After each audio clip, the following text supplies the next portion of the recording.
नमस्कार, आदर, अभिनंदन, आभार और बहुत बहुत स्वागत आप सभी का आपके अपने कार्यक्रम दिशाएं में। आज हम चर्चा करेंगे प्रशासनिक सेवाओं की तैयारी के विषय पर। क्या होती हैं ये सर्विसेज, किस तरीके से तैयारी की जानी चाहिए, और हम ये जानते हैं कि आज भी हमारे परिवारों में एक नॉर्मल सा ट्रेंड है कि हर माता पिता ये चाहते हैं कि जो हमारे बच्चे हैं वो बड़े होकर के अधिकारी बने और न सिर्फ खुद के लिए बल्कि देश के लिए काम करें। तो इन्हीं विषयों पर आज बहुत सी जानकारी लेने के लिए हमने आमंत्रित किया है हमारे बेहद खास मेहमान जो राजस्थान प्रशासनिक सेवा के अधिकारी हैं। तो उसके लिए सबसे पहले स्वागत करते हैं राहुल गोदारा जी का। सर, कार्यक्रम में आपका बहुत बहुत स्वागत है। नमस्कार मैम, आपका भी बहुत बहुत धन्यवाद मुझे यहाँ आमंत्रित करने के लिए। और साथ में है हमारे राहुल गोलानी जी। सर, कार्यक्रम में आपका भी बहुत बहुत स्वागत। धन्यवाद मैम, कार्यक्रम में आमंत्रित करने के लिए आपका बहुत बहुत धन्यवाद। तो आज यहाँ पर RRR फैक्टर रहने वाला है, बहुत सी चर्चा होने वाली है। चलिए कार्यक्रम की शुरुआत करते हैं, क्योंकि एडमिनिस्ट्रेटिव सर्विसेज के बारे में हम बात कर रहे हैं और मैंने कहा कि हर माँ बाप ये चाहते हैं कि हमारे बच्चे न केवल खुद के लिए काम करें। पैसा कमाना एक अलग चीज़ होती है, इज्जत कमाना दूसरी चीज़ होती है, और तीसरी चीज़ होती है देश के लिए काम करना, जो कि सबसे बड़ी चीज़ है। तो एडमिनिस्ट्रेटिव सर्विसेज क्या होती है, राहुल जी सबसे पहले आपसे जानेंगे कि क्या है ये सर्विसेज, किस तरीके से इसमें एंटर होना होता है। मैम, ये राजस्थान एडमिनिस्ट्रेटिव सर्विसेज जो हैं उसके थ्रू राजस्थान में जो SDM, जिसे हम डिप्टी कलेक्टर, DYSP और हर विभाग के उच्च अधिकारियों की भर्ती की जाती है। और ये परीक्षा RPSC द्वारा आयोजित की जाती है, जिसमें 3 चरण होते हैं। पहले प्रीलिम्स एग्ज़ाम होता है, उसके बाद मुख्य परीक्षा और उसके पश्चात इंटरव्यू, और फिर अंत में फाइनल सिलेक्शन किया जाता है RPSC द्वारा। ठीक है, तो मतलब एक पर्टिकुलर RPSC है हमारे राजस्थान में संस्था जो कि इस तरीके के एग्जामिनेशंस को कंडक्ट कराती है। राहुल जी, आगे आपसे जानेंगे कि मैंने कहा कि राष्ट्र प्रेम, नेशन फर्स्ट, ये वाली जो भावना है ये कहीं ना कहीं लोगों को इस जो एग्जामिनेशन है इसे क्रैक करने के लिए बहुत ज़्यादा प्रोत्साहित करती है, प्रेरित करती है। क्या हम ये कह सकते हैं कि राष्ट्र सेवा का ही दूसरा नाम है ये? जी मैम, सामाजिक परसेप्शन से मैं बिल्कुल सहमत हूँ, क्योंकि सरकार का किसी भी सरकार का ये लक्ष्य होता है कि एक तो गुड गवर्नेंस दे और दूसरा शासन प्रशासन और जो वो ठीक से चले। तो मैम, सरकार की नीतियों को लागू करने के लिए जो प्रथम व्यक्ति होता है वो प्रशासनिक अधिकारी ही होता है। तो इन सेवाओं का लक्ष्य प्रशासन में लोगों को अच्छी सेवाएं देना और सरकार की नीतियों को धरातल पे उतारना है। इसीलिए एक जो चार्म है इन सेवाओं का वो वास्तव में राष्ट्र सेवा ही है, प्राथमिक जो वो है।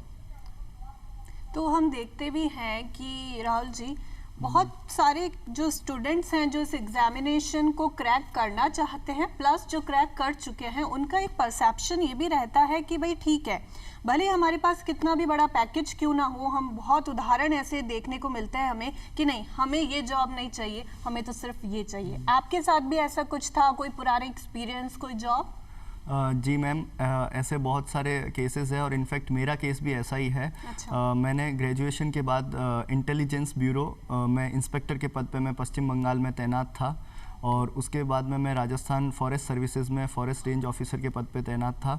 लेकिन जैसा मेरा लक्ष्य था कि एडमिनिस्ट्रेटिव सर्विसेज में ही जाना है, क्योंकि वहाँ जाके लोगों के साथ मैं एक डायरेक्ट टच हो पाऊँगा, डायरेक्ट कनेक्ट हो पाऊँगा और उनकी लाइफ में पॉजिटिवली डायरेक्टली इम्पैक्ट कर पाऊँगा। तो इस लक्ष्य को ध्यान में रखते हुए मैंने तैयारी जारी रखी और अंततः मैं इस बार सफल हुआ। क्या बात है, मतलब एक कोट कही जाती है कि यही पशु प्रवृत्ति है कि आप ही चरें, वही मनुष्य है कि जो मनुष्य के लिए मरे। लेकिन मरना ज़रूरी नहीं है, मरने से ज़्यादा ज़रूरी है जीना, कि हमें जीना देश के लिए है। राहुल जी, आपको ये सर्विसेज में जाना है, इसके लिए कोई प्रेरणा ज़रूर रही होगी। कई बार हम देखते हैं कि कुछ बच्चे होते हैं जिन्हें शुरुआत से ये रहता है कि नहीं, हमें तो सिर्फ यही काम करना है, और कई बार हमें बाद में जाकर के ऐसा लगता है नहीं, ये सर्विसेज हमारे लिए बनी है। आपके साथ क्या था? मैम, मैं व्यावसायिक पृष्ठभूमि के परिवार से बिलोंग करता हूँ। और जैसा कि आपने पहले बताया कि पैसे को देख के और दूसरी कुछ चीज़ें होती हैं जो आपको इन एग्जामिनेशन के लिए मोटिवेट करती है। तो मेरे केस में मैम, पारिवारिक दृष्टि से तो मैं बहुत मजबूत था, लेकिन मेरे परिवार और मेरे बड़ों का सपना हमेशा से रहा कि कोई ना कोई परिवार से प्रशासन में ज़रूर हो, केवल परिवार का नाम करने के लिए, और ये कि परिवार जो भी हमारा जो बच्चा है वो देश सेवा कर पाए और एक अच्छा अधिकारी बन पाए। तो मैं, मेरा मोटिवेटिंग फैक्टर मेरा परिवार रहा और मेरे मित्रगणों में सभी अच्छी अच्छी जगह पे पोस्टेड हैं। अच्छा। कुछ आईटी में हैं, कुछ लोग बड़े सर्विसेज में हैं, लेकिन प्रशासनिक सेवाओं में कोई आज तक मेरा मित्र रहा नहीं। तो मेरे मित्र और मेरा परिवार दोनों मेरे लिए बड़ा मोटिवेटिंग फैक्टर रहे इन सेवाओं में आने के लिए मैम। और ये बहुत ज़्यादा ज़रूरी होता है कि एक जो सपोर्ट होना चाहिए पीछे से, ये बहुत अच्छा एक फैक्टर रहता है जो हमें जीत दिलाता है।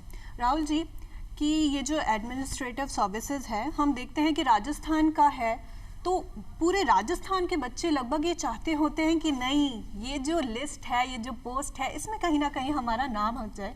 तो बहुत सारे स्टूडेंट्स इस एग्जामिनेशन को लिखते होंगे, इस परीक्षा को देते होंगे, क्या ये रेशो रहता है?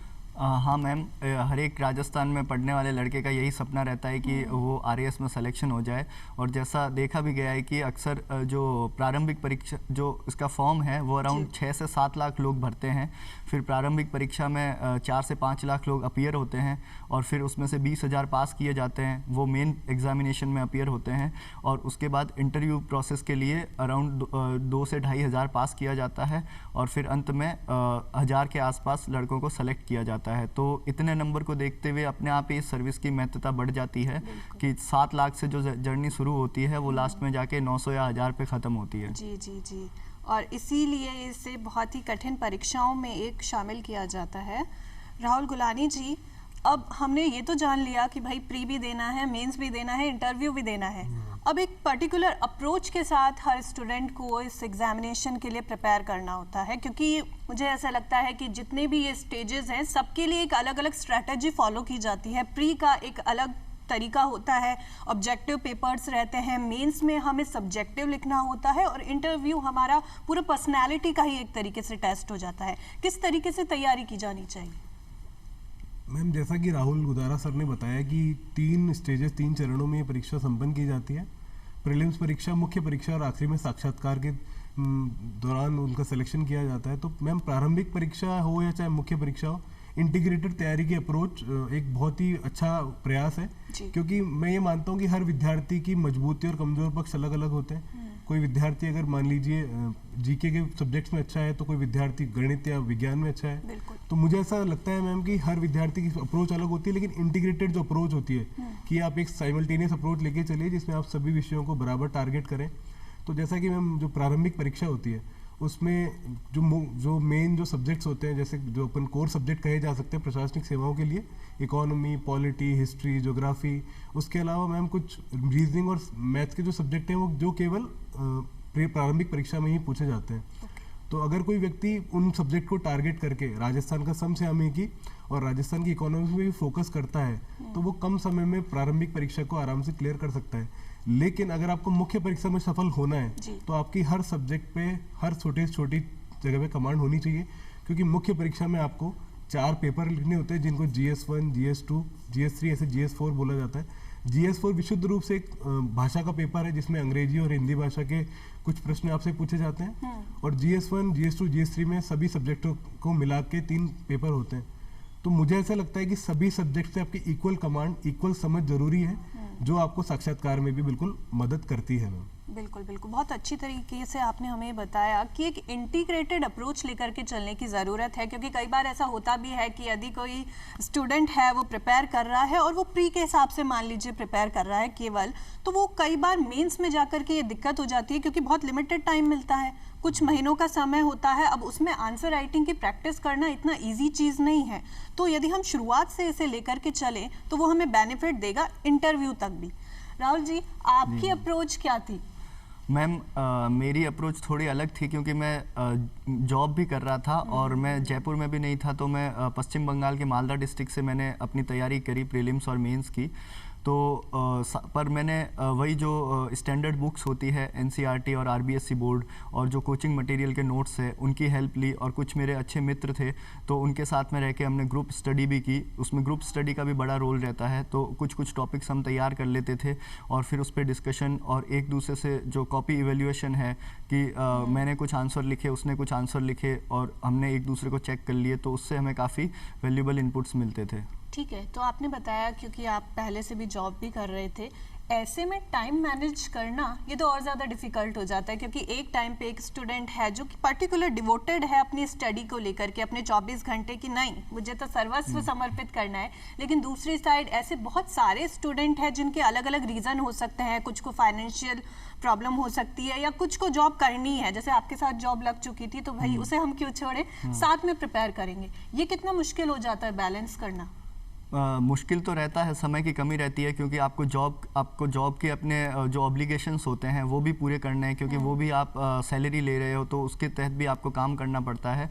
पर उसके साथ ही जो अक्सर मॉर्निंग का समय होता है और जो इवनिंग का समय होता है जॉब के बाद, वो हम डेडिकेट कर सकते हैं। और सैटरडे और संडे जैसे हमें फ्री मिल जाता है, वो भी हम मतलब अच्छे से उसको यूटिलाइज कर सकते हैं। और मैं उन सब के लिए ये कहना चाहूँगा जो जॉब के साथ तैयारी कर रहे हैं कि आप घंटों पे फोकस ना करें, क्योंकि आरपीएससी नंबर ऑफ घंटों से सिलेक्शन नहीं करती है कि तुमने कितने घंटे पढ़ाई करी। आप तो अपना क्वालिटी और अपने मटेरियल जो आपका सिलेबस है वो टाइमली कंप्लीशन और आपका जो आपने जो अपना टाइमलाइन सेट कर रखा है उसके हिसाब से अगर पूरा हो रहा है तो आप भी पूरे सिलेक्शन की रेस में हैं। ठीक है, तो एक बात कही जाती है कि जब आंखों में अरमान लिया, मंजिल को अपना मान लिया, अब जीत क्या और हार क्या, जब ठान लिया तो ठान लिया। अब होता क्या है कि ठीक है, एक स्टूडेंट है, उसने सोच तो लिया कि भाई अपन तो अधिकारी बनने वाले हैं, कलेक्टर बनेंगे, लेकिन सिर्फ सोचने से थोड़ी कुछ होता है, करने से बहुत कुछ होता है। अब बात यह है कि जब करने चलते हैं तब भी प्रॉब्लम्स बहुत आती हैं, पहाड़ के जैसी समस्याएं हमारे सामने आ जाती हैं और उन्हें चीरते हुए हमें उस एग्जामिनेशन में अपना सिलेक्शन लेना होता है। कितना चुनौतीपूर्ण रहती है ये पूरी जर्नी जो प्रिपरेशन की रहती है? मैम, जैसे कि आरएस की जो परीक्षा है वो मुझे लगता है कि आपकी पढ़ाई से ज़्यादा आपकी धैर्य की परीक्षा है, क्योंकि एक परीक्षा को लगभग समाप्त होने में लगभग 2 वर्षों से ज़्यादा का समय लग जाता है। तो पढ़ाई तो एक दूसरा एस्पेक्ट है, लेकिन पहला एस्पेक्ट है कि आपको परीक्षा के लिए जितना धैर्य ज़रूरी है, और वैसे भी अगर किसी व्यक्ति को एक डिस्ट्रिक्ट या कोई सब डिवीज़न चलाने के लिए दिया जा रहा है तो उसमें सबसे पहली क्वालिटी धैर्य होना चाहिए। तो मैम बहुत सारी समस्याएँ आती हैं, क्योंकि जैसे कि प्रारंभिक परीक्षा में तो आपका एक्यूमेन, आपकी रीजनिंग अच्छी होनी चाहिए। मुख्य परीक्षा का होल एंड सोल है कि आपको राइटिंग लिखना अच्छा आना चाहिए, और उसके बाद आपका जो साक्षात्कार में होता है वो कि आपको हर मुद्दे पे आपकी समझ अच्छी होनी चाहिए। तो इस पूरी प्रोसेस में फाइनेंशियल प्रॉब्लम से लेके, मोटिवेशन की कमी से लेके, धैर्य की कमी से लेके, और अगर किसी व्यक्ति का पहली बार में सिलेक्शन हो जाता है तो बहुत अच्छी बात है, लेकिन अगर वो पहली बार में कुछ मार्क्स से रह गया या फाइनल लिस्ट में अपना नाम नहीं ले पाया तो उसके लिए और 2 साल पढ़ाई करना कितना चैलेंजिंग हो सकता है, ये बहुत बड़ी बात है। और मैम उसके अलावा कोई विद्यार्थी जो होता है उसको कोचिंग जाना, उसे लगता है कि मैं कोचिंग से ही सफल हो सकता हूँ। कुछ विद्यार्थी होते हैं जो सेल्फ स्टडी करते हैं, तो जो मैम कोचिंग कर रहे हैं या कुछ जो लोग राजधानी में रह के तैयारी कर रहे हैं तो उनके लिए इकोनॉमिक बर्डन भी बहुत बड़ी बात हो जाती है। उसके अलावा मैम अगर पारिवारिक सपोर्ट आपका बहुत अच्छा है कि परिवार से कोई व्यक्ति आपका ऑलरेडी प्रशासन में है तो आपके लिए राह आसान होती है। अगर पारिवारिक दृष्टि से वो चीज़ भी नहीं है तो आपके लिए ये भी डिफिकल्टी हो जाती है। तो ऐसी बहुत सारी समस्याएं हैं मैम, लेकिन जो सफलता है वो जब आपको प्राप्त होती है तो वो सारी परेशानियां आपको बहुत छोटी लगती है। मैं विश्वास से कहना चाहूँगा आपको। बिल्कुल बिल्कुल, वो कहते हैं ना कि जब मानव जोर लगाता है पत्थर पानी बन जाता है, तो आपने भी पत्थर को पानी बनाया राहुल जी। तो आपसे जानेंगे कि चुनौतियां तो आपके साथ भी बहुत थी, आप तो जॉब के साथ भी मैनेज कर रहे थे, आपको क्या लगता है कि चुनौतियां, क्या क्या चुनौतियां आती हैं और उन्हें कैसे फेस किया जाना चाहिए? मैम सबसे पहली चुनौती तो आती है कि टाइम की, पर वो मैनेज हो जाता है, लेकिन एक जो ये परीक्षा का जो प्रोसेस है वो बहुत ही अनप्रेडिक्टेबल है। क्यों 2-3 साल में वैकेंसी आती है, फिर वो मेंस की डेट फिक्स नहीं होती है, तो कभी पोस्टपोन हो जाता है। तो विद्यार्थियों को हमेशा यही ध्यान में रखना चाहिए कि मुझे मेरी पढ़ाई को जारी रखना है, क्योंकि कई बार मैंने देखा है कि जो अच्छे अच्छे विद्यार्थी होते हैं वो पोस्टपोन करवाने के चक्कर में या फिर अनप्रेडिक्टेबिलिटी के चक्कर में वो पढ़ाई छोड़ देते हैं, और जहाँ उनकी रैंक आनी चाहिए थी उनका सिलेक्शन भी नहीं होता है। तो इन सब चीज़ों से हमको परे हटके हमको हमारे लक्ष्य पे ध्यान रखते हुए और उसी हिसाब से मेहनत जारी करते रहना चाहिए। ठीक है, बहुत अच्छी बात आपने बताई कि प्रॉब्लम्स आएंगी, उन्हें फेस करना है और फेस करने के बाद अपने लक्ष्य को प्राप्त करना है। साथ ही एक इम्पॉर्टेंट चीज़ ये भी है कि हमने जो गलती करी, हमें एकदम फ्री होकर के बैठ नहीं जाना है, हमें अर्जुन की तरह बनना है। हमारा निशाना सिर्फ मछली पे नहीं, मछली की आंख पे होना चाहिए। ये हमें देख करके रहना चाहिए और गलतियों से सीखना चाहिए राहुल जी, क्योंकि यदि ठोकरें खाकर भी ना संभले तो मुसाफिर का कसूर, वरना पत्थरों ने तो अपना फर्ज निभा ही दिया था। तो ये देख रहे हैं, मुझे ऐसा लगता है कि एक तरीके से हमें धैर्य भी रखना है, हमें बहुत सारी चीज़ों को मैनेज करना है, हमें टाइम मैनेज करना है, एक डाइट होनी चाहिए। मुझे ऐसा लगता है कि एक जो विद्यार्थी है जो परीक्षा की तैयारी कर रहा है, उसका क्या टाइम टेबल रहना चाहिए, क्या डाइट उसे फॉलो करनी चाहिए? मैम, एक पुरानी कहावत है कि जैसा खाए अन्न वैसा हो मन। और संस्कृत का एक दोहा है जिसमें विद्यार्थी के 5 लक्षण बताए गए हैं कि विद्यार्थी की इच्छाएं कम होनी चाहिए, विद्यार्थी को सोना कम चाहिए। उसमें एक गुण विद्यार्थी का और होता है कि विद्यार्थी को अल्पाहारी होना चाहिए और उसे उसकी जो ध्यान है वो बगुले की तरह होना चाहिए, एकदम सतर्क। तो मैम, आहार का मैंने जैसे आपको पहले बताया कि ये जो परीक्षा है वो बहुत चैलेंजिंग है और बहुत लंबे प्रोसेस की परीक्षा है और आहार इसमें बहुत इंपॉर्टेंट रोल प्ले करता है मैम, क्योंकि अगर विद्यार्थी जैसे अच्छा आहार नहीं लेगा तो उसका माइंड बॉडी कोऑर्डिनेशन उस हिसाब से नहीं बैठेगा, क्योंकि आपको हर फेज में एक अलग चैलेंज है। जैसे कि आपको लिखना है, सिटिंग कैपेसिटी आपकी होनी चाहिए, 3 घंटे आपको लिख के परीक्षा देनी है और मुख्य परीक्षा में 2 दिन के अंदर आपको लगभग 12 घंटे के आसपास लिखना पड़ता है, वो भी आपको सारी मेमोरी के साथ। तो मैम, आपकी लेखन शैली और आपका मेमोरी फैक्टर दोनों मजबूत होने चाहिए और इसके अंदर आहार बहुत रोल प्ले करता है। तो मेरा ऐसा मानना है, एक विद्यार्थी को जैसे कि एक चिड़िया दाना चुगती है, उस तरह से विद्यार्थी का आहार इस समय होना चाहिए जब विद्यार्थी अपेयर हो रहा हो। और जब मुख्य परीक्षा या प्रारंभिक परीक्षा बिल्कुल समय के नज़दीक हो, आने वाली हो, तो विद्यार्थी को बिल्कुल इतनी जैसे कि भारत सरकार भी श्री अन्न को प्रमोट कर रही है, तो वैसा अन्न जो हमारे शरीर को बूस्ट दे और हमारे शरीर में एंटीऑक्सीडेंट्स कम से कम बने और अच्छा आहार लेना चाहिए, जिससे कि हम मुख्य परीक्षा में आराम से बैठ के अपनी परीक्षा लिख पाए। बिल्कुल बिल्कुल, ये चीज़ें ध्यान रखनी बहुत ज़्यादा ज़रूरी है। राहुल जी, देखते हैं कि ये जो एग्जामिनेशन है सिर्फ उस दिनों में नहीं, उन दिनों में नहीं जिस दिनों में एग्जामिनेशन हमारे चल रहे हैं कि चलिए आज ये एग्ज़ाम है, कल ये एग्ज़ाम है, बल्कि पहले से तैयारी करनी पड़ती है, सिटिंग देनी पड़ती है, पेपर्स अटैम्प्ट करने पड़ते हैं, मॉक देने पड़ते हैं, बहुत सारा एक प्रोसेस रहता है। ऐसे में फिट रहना बहुत ज़्यादा ज़रूरी होता है। हमने देखा कि डाइट का बहुत इंपॉर्टेंट रोल है, कुछ एक्सरसाइज, मेडिटेशन, ये चीज़ें भी काम करती हैं। बिल्कुल मैम, जैसा कहा भी गया है कि एक स्वस्थ शरीर में ही स्वस्थ मस्तिष्क का निवास होता है। तो मैं कहना चाहूँगा कि जो फिजिकल एक्सरसाइज है, भले आप जॉगिंग कर लो या फिर 1 घंटा स्पोर्ट्स में खेल लीजिए, तो उससे ना ही आपकी एफिशिएंसी बढ़ती है बट जो रिटेंशन पावर होती है, क्योंकि इसमें हमें बहुत अलग अलग तरीके के सब्जेक्ट, 20 से 25 सब्जेक्ट, फिर उनको याद करना रहता है, तो वो सब चीज़ें इम्प्रूव होती है और वो हमारी कहीं ना कहीं हमारी गुणवत्ता और एक हमारा जो आत्मविश्वास होता है जो हमारा पेपर पे झलकना चाहिए। और उस दिन जो एग्ज़ाम, जैसा राहुल जी ने बताया कि 12 घंटे हमें लगातार बैठना पड़ता है, तो उसमें आत्मविश्वास और हमारे दिमाग को बहुत ही मजबूत करता है कंटिन्यूस फिजिकल एक्सरसाइज या फिर कोई भी योगा, मेडिटेशन या स्पोर्ट्स जो आपको पसंद हो, जो आपकी हॉबी हो। तो रोज़ के ही मैं कहना चाहूँगा कि 1 या 2 घंटे ज़रूर निकालने चाहिए विद्यार्थियों को तैयारी के साथ साथ।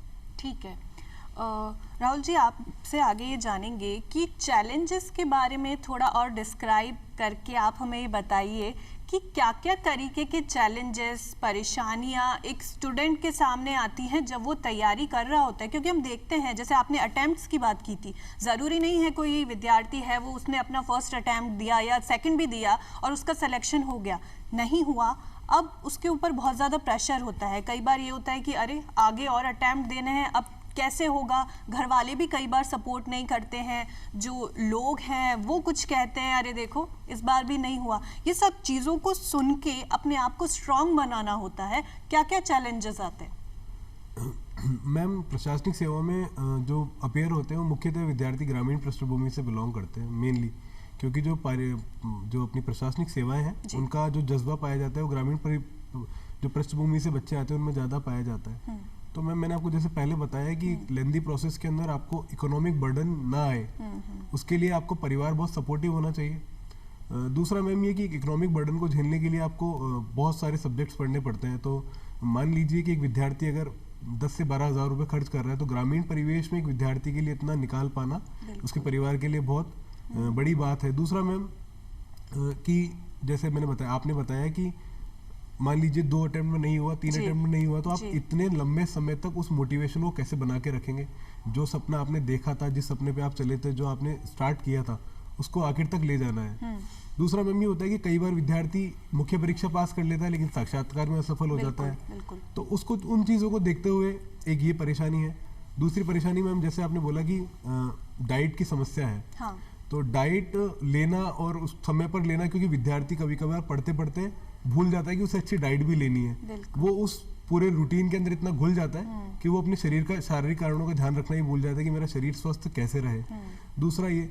तीसरा मैम, और अगर मान लीजिए नहीं हुआ, तो अगर वो जॉब के साथ तैयारी कर रहा है, तो जॉब के साथ उन टाइम को मैनेज कर पाना, उन 4-5 घंटों के अंदर इतनी इफिशिएंट पढ़ाई कर पाना, ये बहुत बड़ी बात है। तीसरा ये, जो एक मैं मजाक के तौर पे कहना चाहूंगा, लेकिन सामाजिक पृष्ठभूमि में अगर किसी विद्यार्थी का नहीं होता तो लोग ताने भी देते हैं आपको, बिल्कुल कि आपका नहीं हुआ, क्या हुआ, हाँ। तेरा क्या हुआ। तो उन सामाजिक दबाव को झेलते हुए सफल होना, ये बहुत बड़ी बात है मैम। मतलब जो रिश्तेदार हमारे को बर्थडे पे भी विश नहीं करते हैं, वो रिजल्ट वाले दिन जरूर पूछते हैं, अरे तुम तो तैयारी कर रहे थे ना, हुआ क्या? तो ये चीज़ें भी कई बार झेलनी बड़ी मुश्किल हो जाती है, लेकिन इंसान तो वही है ना जो मुश्किलों को झेल जाता है और पार निकल जाता है। तो राहुल जी, ये जो सिलेबस है ये भी बहुत ज़्यादा वास्ट होता है, बहुत सारे सब्जेक्ट्स हमको कंप्लीट करने पड़ते हैं। सारे सब्जेक्ट को लेकर के एक पर्टिकुलर क्या अप्रोच आपने फॉलो की थी? मैम, जो सब्जेक्ट को पहले तो हमको अच्छे से एनालिसिस करना चाहिए और फिर हमें ये देखना चाहिए कि मैं किस पार्ट में ज़्यादा कंफर्टेबल हूँ और कौन सा पार्ट मेरा ज़्यादा वीक है। फिर उसी हिसाब से हमको सब्जेक्ट को डिवाइड करके जो पार्ट वीक है उसको हमें ज़्यादा पढ़ना चाहिए। और जैसे हिंदी और इंग्लिश है, इसमें वो भी एक पेपर 4 है, वो बहुत ही इंपॉर्टेंट रोल प्ले करता है, तो उसको हम डेडिकेटेडली डेली एक दवाई की तरह पढ़ना चाहिए कि डेली मुझे 2 घंटे हिंदी और 1 घंटा इंग्लिश पढ़ना ही पढ़ना है, क्योंकि उस पेपर की एक अपनी ही महत्वता है, तो हम उसे इग्नोर नहीं कर सकते। और बाकी जो छोटे छोटे सब्जेक्ट्स है 20-20 नंबर के, law, psychology, behaviour, sports, yoga, उन पे भी हमें स्पेशल फोकस देके और उनकी भी पूरी पुरजोर से अच्छे से तैयारी करनी चाहिए। और लास्ट मोमेंट के टाइम छोटे सब्जेक्टों और हिंदी इंग्लिश पे ज़्यादा जोर देना चाहिए। ठीक है, तो मतलब सिलेबस को देख करके आप ये कहना चाह रहे हैं कि भाई घबराने की ज़रूरत नहीं है, भले ही वो कितना बड़ा हो, लेकिन जो हमारे इरादे हैं वो उससे भी बड़े हैं। तो मतलब ये कहना चाहिए ना कि सफलता मिले ना मिले ये तो मुकद्दर की बात है, लेकिन हम कोशिश भी ना करें ये तो गलत बात है। क्यों राहुल जी? तो आपकी अप्रोच क्या थी? आपने किस तरीके से आपकी स्ट्रेटेजी बनाई थी इस एग्जाम के लिए? मैम, जैसे राहुल सर ने बताया कि अपनी मजबूती और अपनी कमजोरी को देखते हुए सिलेबस को कुछ पार्ट्स में तोड़ना चाहिए। और जैसे कि मैंने बताया कि आपको इस एग्जाम का जो सबसे मुख्य सोर्स है, मुख्य जो क्रस्ट है, वो है कि आपको लेखन शैली आपकी अच्छी होनी चाहिए और आपके मुख्य परीक्षा में सबसे ज़्यादा मार्क्स आए, क्योंकि प्रारंभिक परीक्षा केवल प्रिलिमिनरी परीक्षा, स्क्रीनिंग परीक्षा है, उसके मार्क्स आपके फाइनल मेरिट में जुड़ते नहीं हैं। तो मुख्य परीक्षा में आप अच्छे से अच्छे मार्क्स ला पाएँ, इसके लिए आपकी लेखन शैली और उत्तर की गुणवत्ता बहुत बहुत मजबूत होनी चाहिए। तो मैं मेरी स्ट्रेटजी ये थी कि मैं एक साइंस बैकग्राउंड का स्टूडेंट रहा हूँ, तो जो सब्जेक्ट्स मेरे मजबूत थे, जैसे कि साइंस एंड टेक्नोलॉजी, इथिक्स मेरा एक मजबूत पक्ष था, तो उसके लिए मैंने एक डिफरेंट अप्रोच रखी, क्योंकि मुझे उसमें उतनी ज़्यादा मेहनत की ज़रूरत नहीं थी।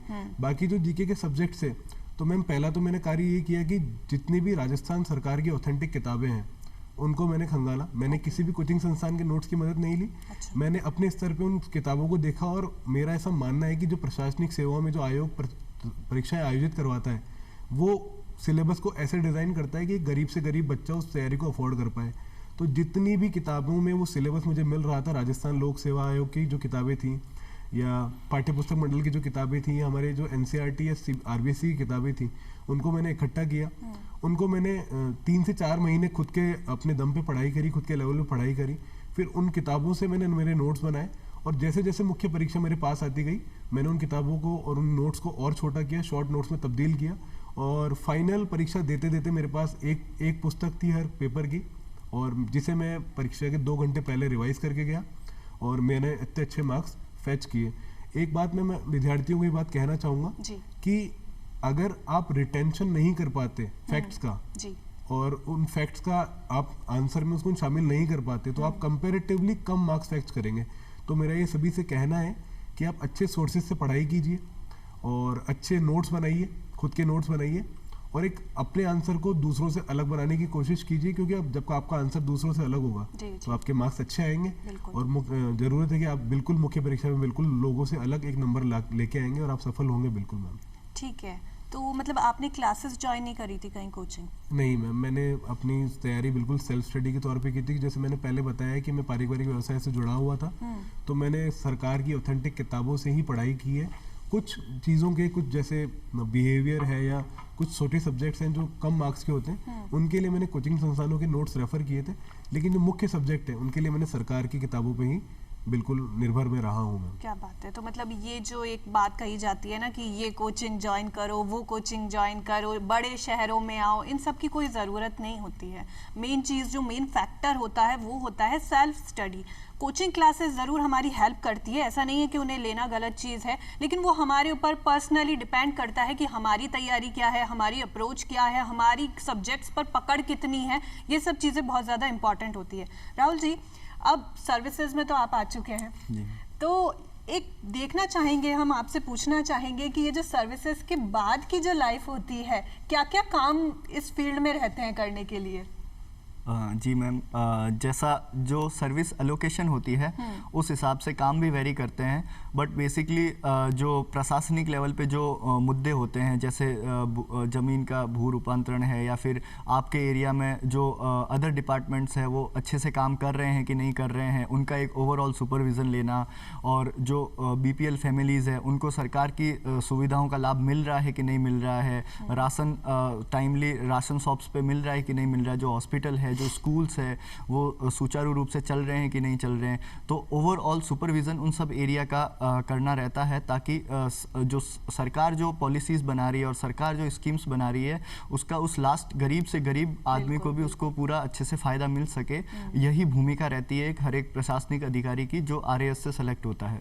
ठीक है, तो अब हम एक बहुत ज़्यादा रेलेवेंट क्वेश्चन लेने वाले हैं जो कि मैं दोनों से ही पूछना चाहूँगी। वो ये कि जब प्रिपेयर कर रहे होते हैं हम एग्जामिनेशन के लिए, आप लोगों ने बताया कि लंबा समय है भाई, ये नहीं है कि 2 महीने 4 महीने 6 महीने वाली बात चीज़ नहीं है। यहाँ पे अपने को साल देने पड़ते हैं, और साल कई बार तो सिर्फ एग्जामिनेशन के प्रोसेस में ही चला जाता है कि अब प्री चल रहा है, मेंस चल रहा है, कई बार डिले भी हो जाती हैं चीज़ें। उससे पहले की जो तैयारी है वो तो अलग चीज़ है। अब यहाँ पर एडिक्शन की बात करते हैं। आज के टाइम का जो सबसे ज़्यादा इम्पॉर्टेंट, जो सबसे ज़्यादा लोगों को एडिक्ट कर रही है चीज़, वो है हमारे मोबाइल किसी भी सेंस में हो सकते हैं, रील एक एडिक्शन हो सकती है, और भी बहुत सारी चीज़ें। भले ही हम उस पर कुछ अच्छी चीज़ देख रहे हैं, लेकिन अच्छी चीज़ अति, वो कहते हैं ना कि अति तो हर चीज़ की खराब होती है, अति सर्वत्र वर्जयेत। तो जब हम अति कर देते हैं, मोबाइल हमें कई प्रकार से डिस्ट्रैक्ट करता है। सोशल मीडिया के ज़माने में आज हम जी रहे हैं, बहुत सारे कैंडिडेट हमें मिलते हैं, कुछ कहते हैं नहीं भाई हमारा तो अकाउंट ही नहीं है सोशल मीडिया पे, कुछ कहते हैं नहीं हमारा अकाउंट है पर हमें पता है कि हमें कैसे उसे चलाना है। तो ये दोनों से मैं आप जानना चाहूँगी। राहुल जी, सबसे पहले आपसे, सोशल मीडिया का यूज़ करते थे? मैम, जैसे फेमस कथन है कि तकनीक को अभिशाप भी है तो वरदान भी है। हाँ। दोनों बातें। तो मैं कहूँगा कि तार्किक रूप से, रैशनल रूप से किसी का भी यूज़ किया जाए तो परीक्षा में मुझे लगता है कि सोशल मीडिया तो नहीं, लेकिन मोबाइल का तार्किक रूप से यूज़ आपकी परीक्षा की तैयारी में बहुत अच्छा एक वो हो सकता है। लेकिन दूसरी तौर पे आपने कहा कि एडिक्शन तो देखिए मैम, ये पर्सनैलिटी पे वेरी करता है कि अगर किसी की पर्सनैलिटी ऐसी है कि उसका टाइम टेबल से वो बिल्कुल भी दिखता नहीं है। हाँ। तो अगर वो अपना टाइम टेबल कंप्लीट करने के बाद थोड़ा यूज़ कर रहा है तो सही बात है, लेकिन अगर वो इर्रेशनल यूज़ कर रहा है, बहुत ज़्यादा सोशल मीडिया यूज़ कर रहा है, तो निश्चित रूप से ये परीक्षा की इस दौर में उसको हार्म तो होने ही वाला है। तो मैं मेरा जो पर्सनल व्यू है उस पर यही है कि आप रैशनल तरीके से यूज़ कीजिए, क्योंकि कुछ सब्जेक्ट्स लोक सेवा आयोग ने सिलेबस में ऐसे जोड़े हैं, जैसे इथिक्स एक प्रशासनिक नीति शास्त्र एक ऐसा सब्जेक्ट है जिसमें आपको रियल लाइफ एग्जाम्पल ऐड करने से काफ़ी अच्छे मार्क्स मिलते हैं। तो आप डिफरेंट वेबसाइट्स को देखेंगे, जैसे भारत सरकार की PIB वेबसाइट है, वो एक बहुत अच्छा सोर्स है इन्फॉर्मेशन का। उसके अलावा कुछ जैसे संसद टीवी हो गया, जैसे आपका DD राजस्थान ही हो गया, उन पे कुछ ऐसे प्रोग्राम आया करते हैं जो उत्तर लेखन शैली को अच्छा करने के लिए मुझे लगता है कि बहुत अच्छा साबित होता है। तो रैशनल यूज़ बहुत ज़रूरी है तकनीक का, जी, तकनीक जी। का अगर आप अनुपयोग करेंगे तो डेफिनेटली विद्यार्थी को हार्म होने ही वाला है। बिल्कुल, मतलब रील देखते जा रहे हैं और भूल चुके हैं कि रियल लाइफ में तो भाई पढ़ना भी था हमको। और गोदारा जी, आपसे जानेंगे कि भाई ये डिस्ट्रैक्शन की बात चल रही है, एडिक्शन की बात चल रही है, तो हमें ऐसा लगता है कि हमें अपनी शख्सियत को ऐसा बनाना चाहिए कि हम किसी को ना सर्च करें, लोग हमें सर्च करें, ऐसी शख्सियत हमारी हो जाए। अब ये जो एडिक्शन है, इससे कैसे बचा जा सकता है?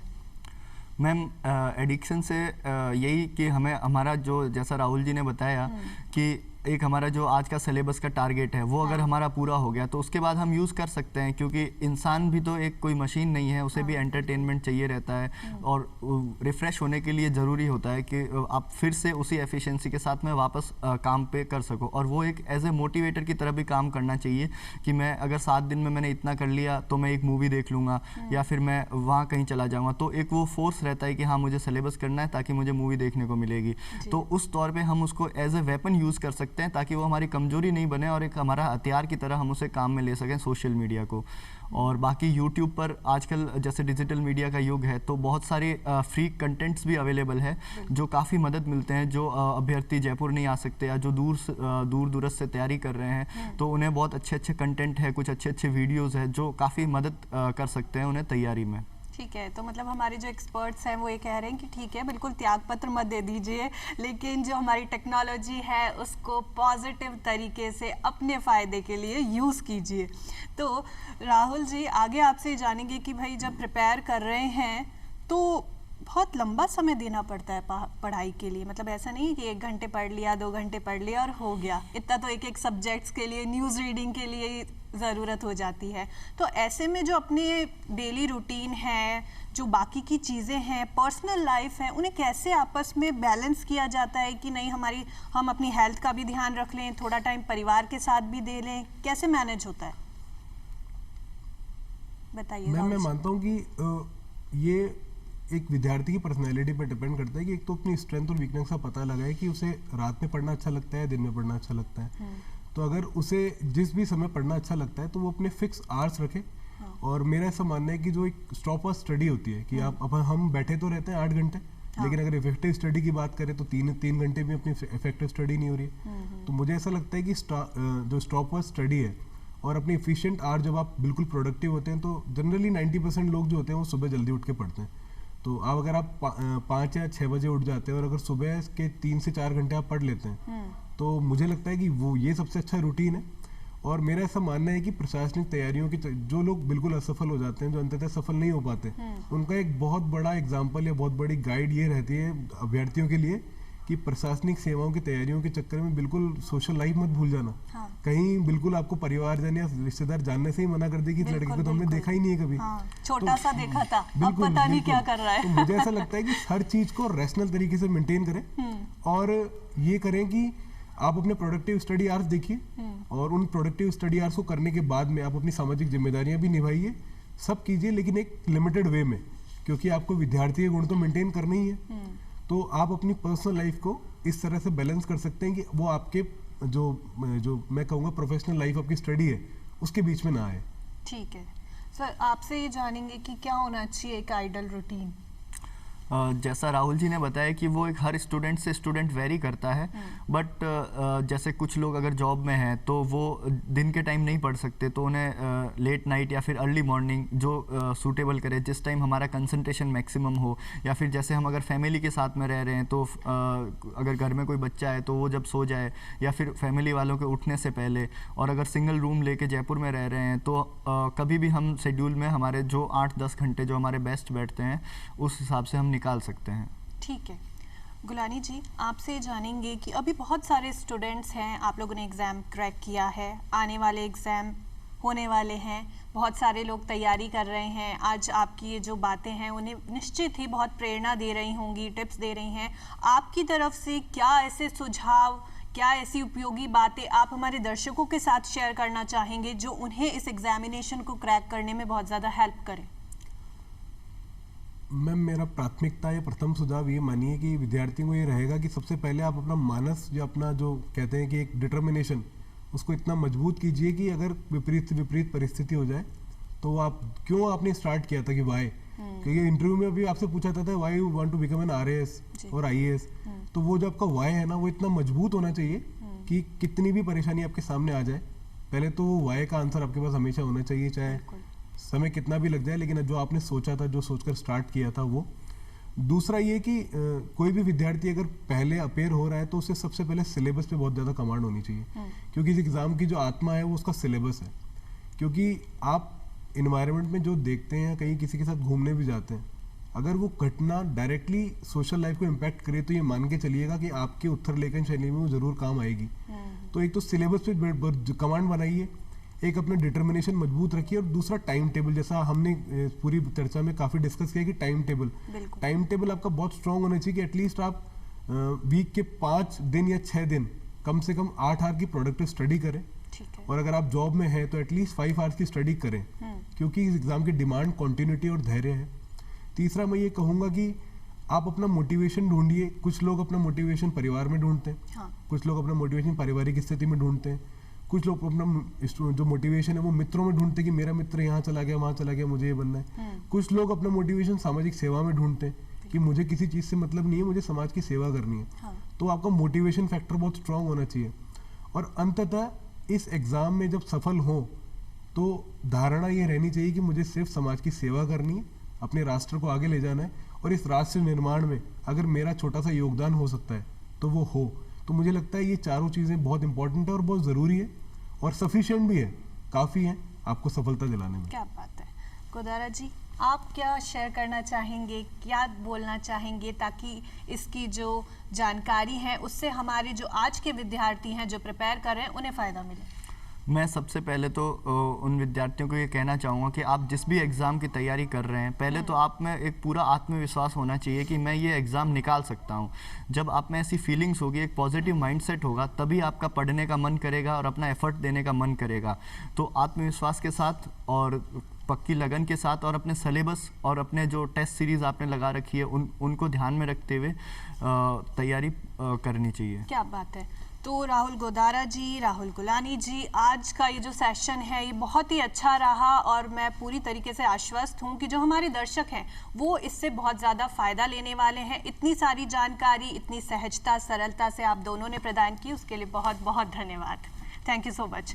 तो दर्शकों, आज की चर्चा के बाद हम ये कह सकते हैं कि एक आदर्श रूटीन हमें फॉलो करना होगा, और परिस्थिति कैसी भी हो, कठिनाई कितनी भी आए, उससे हार नहीं माननी है। ये सबसे इम्पॉर्टेंट चीज़ है, आत्मविश्वास रखना है, क्योंकि सिकंदर कभी हालात के आगे नहीं झुकता।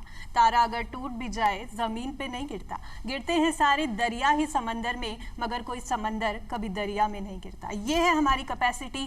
आगे बढ़ते रहिए, और इसी उम्मीद के साथ कि आने वाला कल आज से बेहतर होगा। अगली बार आपसे फिर मुलाकात करेंगे, तब तक के लिए इजाज़त दीजिए। नमस्कार।